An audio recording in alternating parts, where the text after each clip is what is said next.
Então, para a nossa segunda aula de classes gramaticais, tá bom?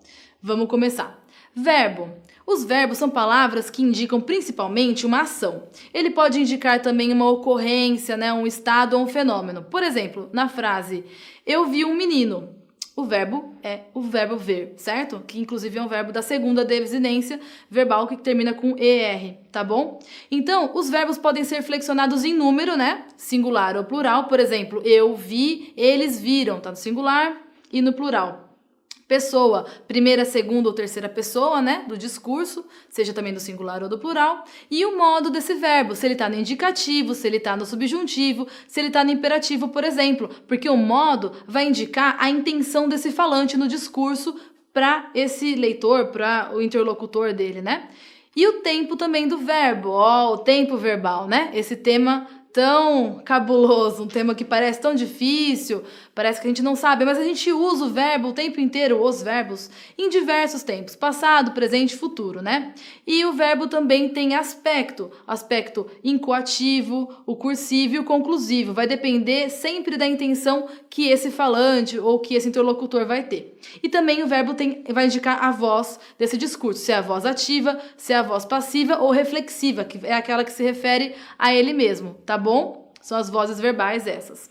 Já o advérbio. Os advérbios, eles são palavras que modificam esse verbo, tá bom? Advérbio, ele vai estar sempre junto ali também do verbo. Ele pode modificar também o adjetivo ou um advérbio, indicando uma circunstância. O advérbio sempre indica uma circunstância. Agora, o que vai mudar é qual circunstância? É de tempo? É de lugar? É um modo? É uma intensidade? Tá bom? O que é o advérbio? Os advérbios, eles são invariáveis, eles não são flexionados em gênero e número, tá bom? Mas eles podem, alguns deles, né, podem ser flexionados em grau, tá? Por exemplo, se disser o modo de alguma coisa foi forte ou fortíssima, o modo. Então, eu flexionei ali o grau da intensidade, tá bom? Preposição. Preposição é um elemento coesivo, né? Que a gente já viu na aula de coesão. Ela vai sempre ligar duas coisas. Preposições são palavras que estabelecem conexões com vários sentidos entre os dois termos da oração.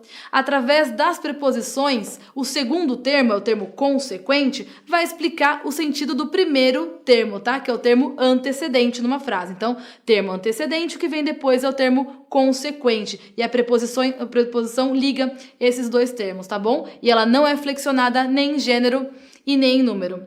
Certo? Tudo bem até aqui? Vamos para a próxima, então. Conjunção. As conjunções são palavras que são utilizadas como elementos de ligação entre duas orações ou entre termos de uma mesma oração, certo? Então, a conjunção estabelece relação de coordenação ou de subordinação.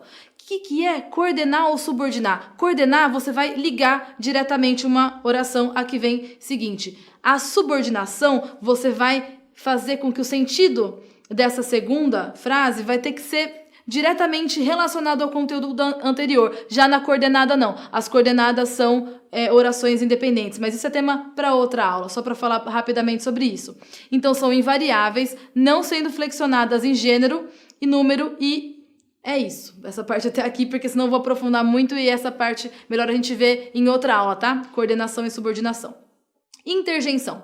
As interjeições, elas são palavras que vão exprimir emoções, sensações, tá bom? Do falante e pro seu interlocutor, estado de espírito e coisa do tipo. Elas são invariáveis, seu significado fica sempre dependente da forma como as mesmas são pronunciadas também, certo? A prosódia para interjeição é muito importante, tá? Interlocutor é que vai definir isso. Então, elas podem ser classificadas, por exemplo, interjeições de alegria, oba, viva. Tudo isso é exemplo de interjeição de alegria. Ou de estímulo. Vamos, força, coragem, rumo, adiante, por exemplo, tá? Interjeições de aprovação. Apoiado, bravo, boa, né? Interjeições de desejo. Tomara, oxalá, né? Que dê certo alguma coisa.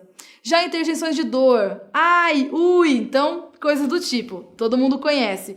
Interjeições de surpresa, nossa, caramba, Virgem Maria, Vixe Maria, tudo isso é interjeição também, tá? Ou de impaciência, puxa vida, ai meu Deus, diabo, ou alguma coisa assim. E as de silêncio, psiu ou mandar alguém fazer silêncio, tá? Só a palavra silêncio já é uma interjeição e ela é classificada como de silêncio, né? Como ver como funciona a língua.